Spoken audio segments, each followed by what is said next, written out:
If you ask someone to recall the colors of the rainbow, they'll probably tell you the order red, orange, yellow, green, blue, indigo, violet.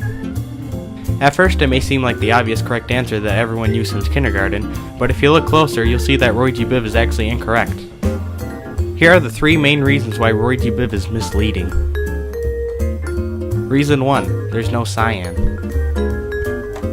Cyan is the forgotten color of the rainbow. Not only can you clearly see it in the rainbow, but it's also an important color. It's one of the only 3 colors in an everyday colored printer, those colors being the primary colors of ink, magenta, yellow, and cyan. Without one of these colors, you wouldn't be able to mix them to make other colors, or at least not as many. If cyan wasn't in the rainbow, colored printers wouldn't work. Another sign that cyan is in the rainbow is the sky. Believe it or not, the sky isn't actually blue, it's cyan. The traditional reason why the sky is blue is because since blue has the shortest wavelength out of all the other visible colors, it bounces around in the sky more, making the sky blue. Although this is true, they didn't take the other colors in consideration. When you're mixing colors with light, depending on the wavelength of the colors you're mixing affects where the new color is on the visible spectrum. For example, if you mix equal amounts of red and yellow light, you meet in the middle and get orange. But if you have colors that are not in equal amounts, the resulting color will be close to the color with the larger amount of light. So if you mix a lot of blue light with a little yellow light, you'll get cyan, not green. If you put this in the context of the sky, you have a lot of blue light, a lot of cyan light, but a little less than blue because the wavelength is bigger and bounces around less than blue light, green light but a little less than cyan, and so on.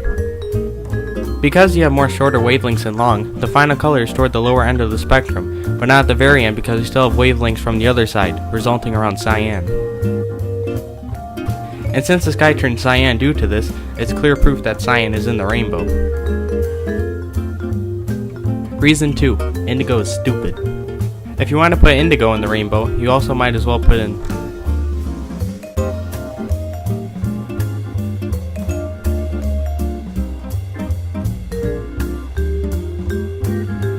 because it's one of those colors. When Isaac Newton was naming the colors of the rainbow, he only added indigo in the mix so the number of colors would match the number of notes in the Western musical scale, do, re, mi, fa, sol, la, ti.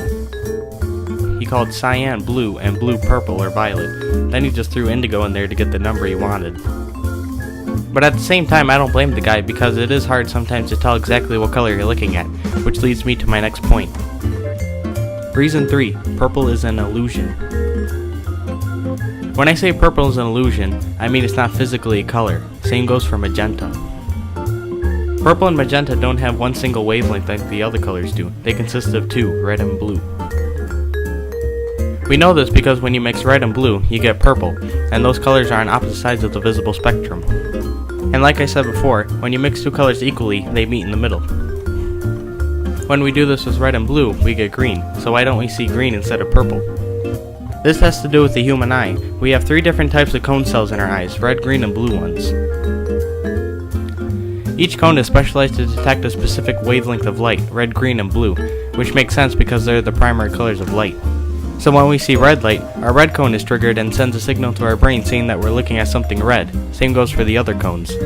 When a color we don't have a cone for, like yellow, hits our eye, both the red and green cones are triggered, and both send signals to our brain at the same time. But the reason you see purple and not green is because our brain knows the object you're looking at can't be green if the green cone isn't triggered.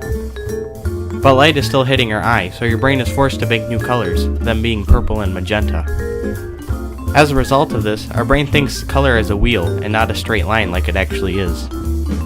So purple can't be in the rainbow because it doesn't have its own wavelength. But if purple isn't in the rainbow, then why does it look like it's there in some cases? The simple answer is optical illusions, and you're taught to be fooled by them. The blue that's in the rainbow could easily trick your brain to think it's darker than it actually is because of the sky, which we now know is cyan. Cyan, being brighter than blue, can make the blue look darker than it actually is, making it look more purple. Even without cyan surrounding it, blue and purple can be difficult to tell apart at certain hues. For example, how only blue and purple colored pencils are the only colored pencils you need to check the labels for to see if you have the right one.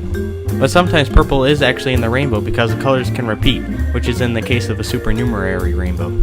This is the only case purple would be in the rainbow because red and blue light would be hitting your eye at the same time, therefore creating purple, but it'll never be physically there like how the other colors are. With all that being said, instead of using RYGCB, use RYGCB. It's not that catchy, but it's way more accurate. Did you know that people with blue eyes get their blue color the same way the sky does? Or should I say cyan?